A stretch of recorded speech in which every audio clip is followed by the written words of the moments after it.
భరోసా ఇస్తూ ఉన్న నోటిఫికేషన్స్ అన్నింటినీ కూడా కంప్లీట్ చేయాలని చెప్పి ముఖ్యమంత్రి గారు ప్రయత్నిస్తుంటే ఉద్దేశపూర్వకంగా కావాలని చెప్పి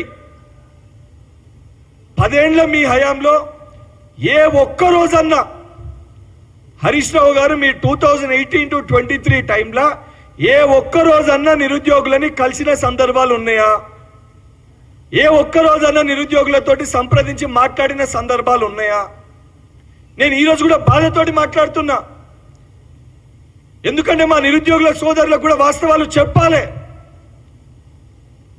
ఈరోజు ఈ దొంగలు ఎవరైతే ఆ రోజు మనం ఇబ్బంది పడుతుంటే మనని బయటికి రానియకుండా మన పైన అక్రమ కేసులు పెట్టి మనని ఇబ్బంది పెట్టి మనకు ఉద్యోగాలు ఇవ్వకుండా మనని అరెస్టు చేసి పాపం మన నిరుద్యోగ సోదరులు మనలో ఒక చెల్లెమ్మ చనిపోతే కూడా దాన్ని వక్రీకరించి గలీజ్గా మాట్లాడిన వ్యక్తులు బీఆర్ఎస్ పార్టీ నాయకులు ఈరోజు సిగ్గు లేకుండా బయటికి వచ్చి మళ్ళా వాళ్ళ ఉద్యోగాల కోసము వాళ్ళ పదవుల కోసము ఉద్యమ సమయంలో ఏ రకంగా నిరుద్యోగులని యువకులని పొట్టన పెట్టుకొని 10 ఏళ్ళు అధికారం అనుభవించిర్రో మళ్ళీ ఈరోజు మనని అడ్డం పెట్టుకొని వాళ్ళ స్వార్థ రాజకీయాల కోసం మనని వాడుకునే ప్రయత్నం చేస్తుండ్రు.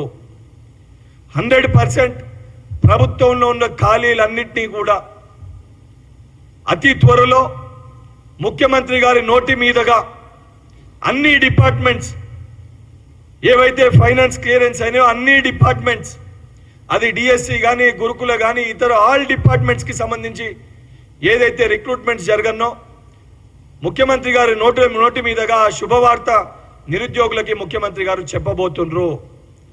ముఖ్యమంత్రి గారు అది ప్రకటించబోతుర్రని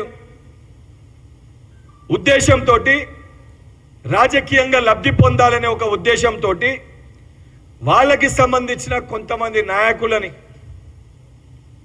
చిక్కడపల్లి సెంట్రల్ లైబ్రరీకి, ఉస్మానియా యూనివర్సిటీకి, దిల్సుఖ్ నగర్కి పంపించి అక్కడ కొంతమంది మా నిరుద్యోగుల సోదరులకి వాళ్ళ యొక్క మైండ్ని పొల్యూట్ చేసి వాళ్ళని ఈరోజు ఏదైతే మీ టీఆర్ఎస్ భవన్కి పిలుచుకొని వాళ్ళని తప్పుదో పట్టించే ప్రయత్నం చేస్తుర్రు. మా నిరుద్యోగ సోదరులు కూడా నేను విజ్ఞప్తి చేస్తున్నా. 10 ఏళ్ల బీఆర్ఎస్ పార్టీ అధికారంలో ఉన్నప్పుడు మనం ఎన్ని సందర్భాల్లో ముర్రబెట్టుకున్నా, మనం మొత్తుకున్నా, మనం బాధపడ్డా ఏ ఒక్కరోజు ఈ దొంగలు స్పందించలే, మాట్లాడలే. మీకు మేము అందుబాటులో ఉన్నాము, మీకు ఏ సమస్యలు ఉన్నాయో అధికారంలో వచ్చినాక కూడా ఉస్మానియా యూనివర్సిటీకి కానీ లేదా నిరాహార దీక్షలు జరిగినప్పుడు కూడా ఎమ్మెల్సీ హోదాలోనే బల్మూరి వెంకట్ ఆడి ఇబ్బందులు ఉన్నాయని తెలిసి కూడా ట్విట్టర్ వేదికగా గాంధీ ఆసుపత్రికి వస్తున్నా అని చెప్పి ఆడ వెళ్ళి నిరుద్యోగులతో మాట్లాడే ప్రయత్నం చేసినాము. కోటి హాస్పిటల్లో ఒక కోచింగ్ సెంటర్ యాజమాని దీక్ష చేస్తే కూడా వెళ్ళి ఆ రోజు టెట్టుని వేస్తామని చెప్పి టెట్టుని వేసి వారి యొక్క నిరాహార దీక్ష ఉపసంహరించుకొని కూడా ఆ రోజు ప్రభుత్వ పక్షాన మేము వెళ్ళడం జరిగింది.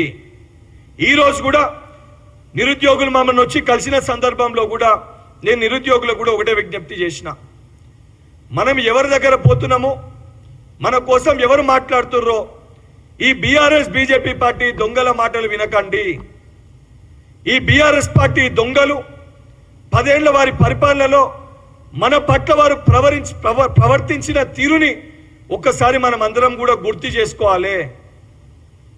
ఇదే ఒక సోదరి ఏదైతే చిక్కడపల్లిలో ఆత్మహత్య చేసుకుంటే కేటీఆర్ ఏం మాట్లాడిండో కూడా మనం గుర్తు చేసుకోవాలి. ఆ కుటుంబాన్ని పక్కన పెట్టుకొని ఏ రకంగా సంబోధించిండు కూడా మనం గుర్తు చేసుకోవాలి.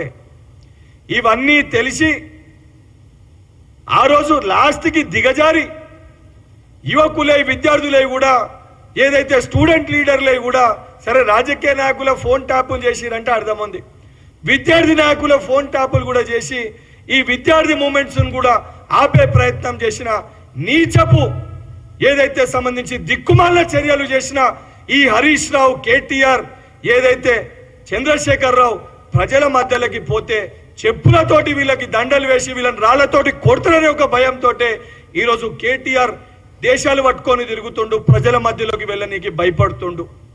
దయచేసి నిరుద్యోగులకి నేను చేతులు జోడించి విజ్ఞప్తి చేస్తున్నా, మీకు ఏదైతే ఇచ్చిన ప్రతి హామీని నిలబెట్టుకునే బాధ్యత ఈ ప్రజాప్రభుత్వం తీసుకుంటది.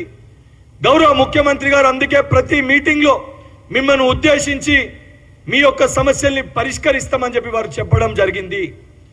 వారు చెప్పిన సందర్భం కూడా కొంతమంది యువకులు ఎవరైతే ఉన్నారో, మొన్న పాస్ అయిన యువకులు ఎవరైతే ఉన్నారో వాళ్ళు మేము మొన్ననే పాస్ అయినాము, మళ్ళీ నోటిఫికేషన్స్ అన్నీ ఇప్పుడే నింపితే మాకు చదువుకోనికి కొద్దిగా సమయం కావాలని చెప్పి మొన్న ఏదైతే క్వాలిఫై అయ్యి ఏదైతే గ్రాడ్యుయేట్ అయిన స్టూడెంట్స్ కొంతమంది విజ్ఞప్తిని వారు మాట్లాడడం జరిగింది.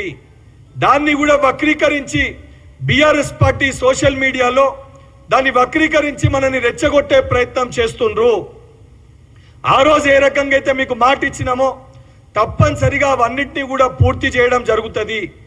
పూర్తి చేయడంలో ఏదైనా ఆలస్యమైనా, ఏమన్నా చిన్న చిన్న ఇబ్బందులు ఉన్నా మేము మీకు అందుబాటులో ఉంటాము. మీరు కలిస్తే తప్పనిసరిగా దానికి సమస్య ఎప్పుడు పరిష్కారం అవుతుంది, లేదా దానికి సమాధానం చెప్పాల్సిన బాధ్యత మాపైన ఉంది. ఆ బాధ్యతను కూడా మేము నెరవేరుస్తామని చెప్పి నిరుద్యోగులందరికీ విజ్ఞప్తి చేస్తూ, ఈ దొంగల మాటలు ఏదైతే ఈ దొంగలు చెప్పే మాటలు మీరు ఎవరు కూడా నమ్మొద్దని చెప్పి నిరుద్యోగుల సోదరులని విజ్ఞప్తి చేస్తారు.